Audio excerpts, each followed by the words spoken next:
From Saints Isidore and Maria Parish in Glastonbury, Connecticut, I'm Carol Vassar, and this is Living in Faith, Hope, and Love.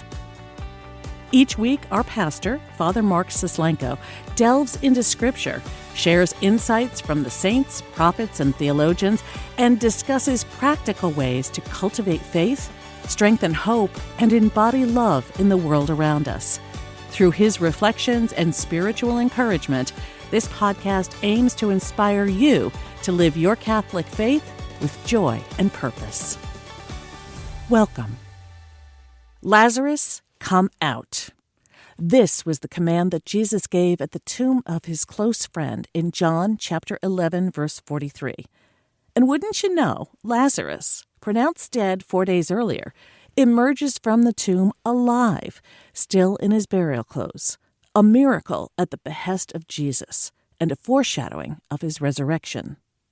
In this episode of the podcast, Father Mark points out that we need to examine not just what Jesus does, but the way in which he does it, the dialogue that precedes it, and the way that we, like Lazarus, have choices to make. Stay in the darkness of our fears, stresses, and secular choices, or embrace the light and the love and the hope that is found in Jesus Christ. Here's Father Mark Sislenko. It is really important when it comes to unlocking the truth and the mystery and the beauty of the Gospels to really pay close attention to not only what Jesus does, but how he does it. When it comes to bringing people to faith, when it comes to preaching the good news, when it comes to doing miracles, whether they be physical miracles or miracles of the soul, Jesus doesn't just simply wave his magic wand and go through the crowds and say, "You're cured," or "You're cured," or "You're coming to faith." When Jesus interacts with folks, there's always some form of dialogue. He talks with them about something. And that something is usually centered around resurrection, new life through healing, faith, meaning, hope, forgiveness, and the like. And in dialoguing with these folks, he engages them. And he establishes a relationship with them that intrigues them, that perks their interest, and then sparks that kernel of faith that wasn't there before. And then, in addition to the dialogue, he offers direction.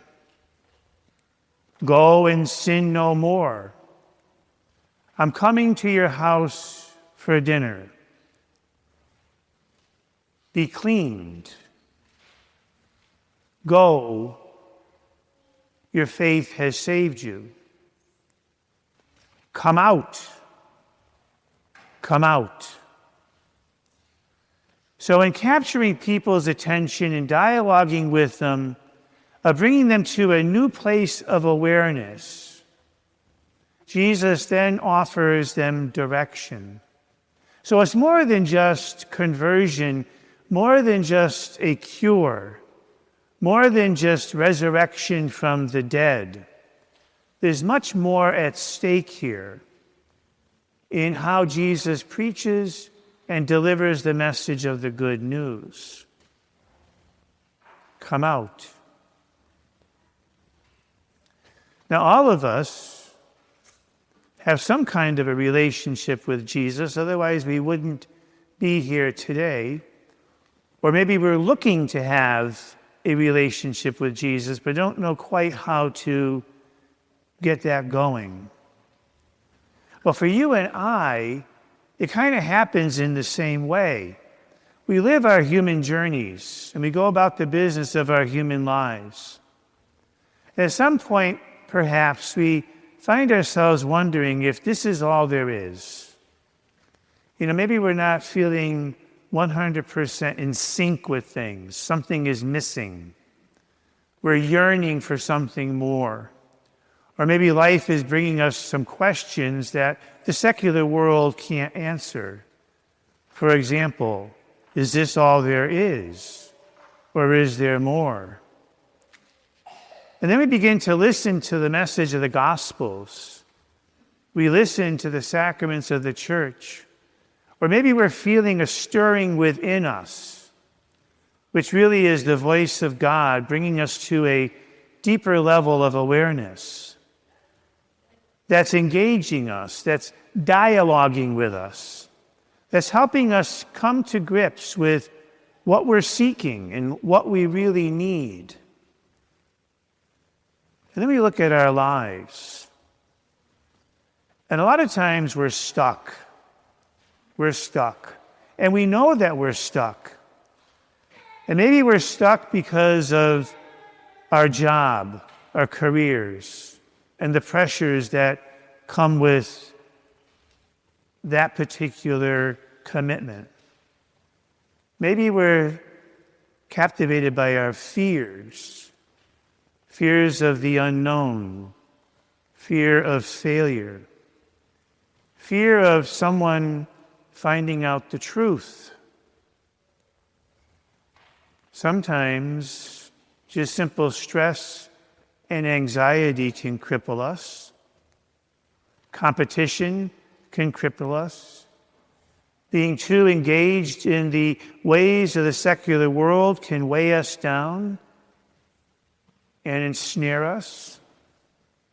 And we find ourselves living in darkness. We find ourselves living in these tombs that are leading nowhere and basically just assisting with our own decay. And Jesus says to us, come out. Walk away from that stress of competition.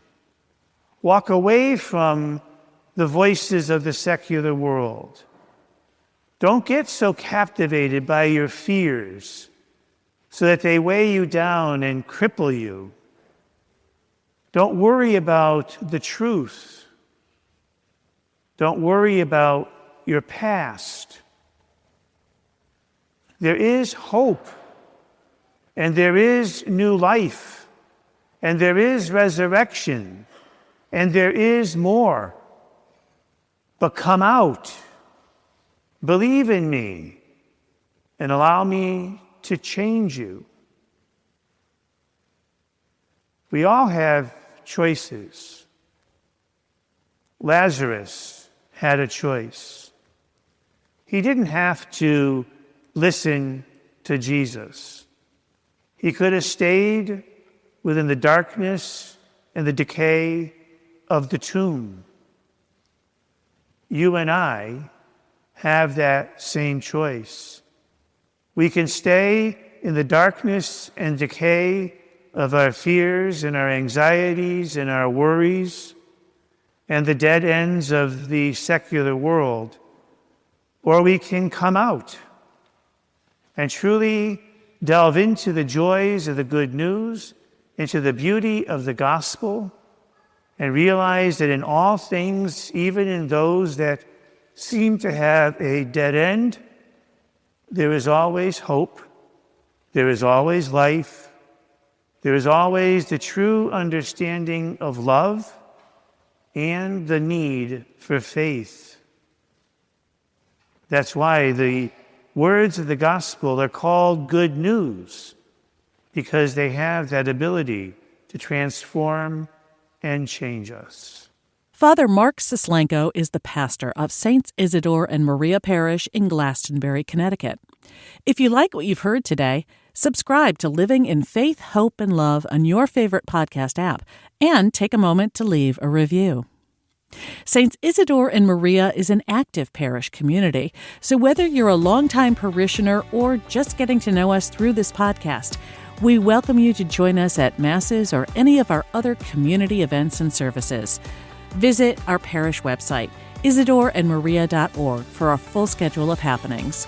That's isidoreandmaria.org. We're also active on Facebook and Instagram. On behalf of Father Mark, I'm Carol Vassar, and we thank you for listening to this episode of Living in Faith, Hope, and Love.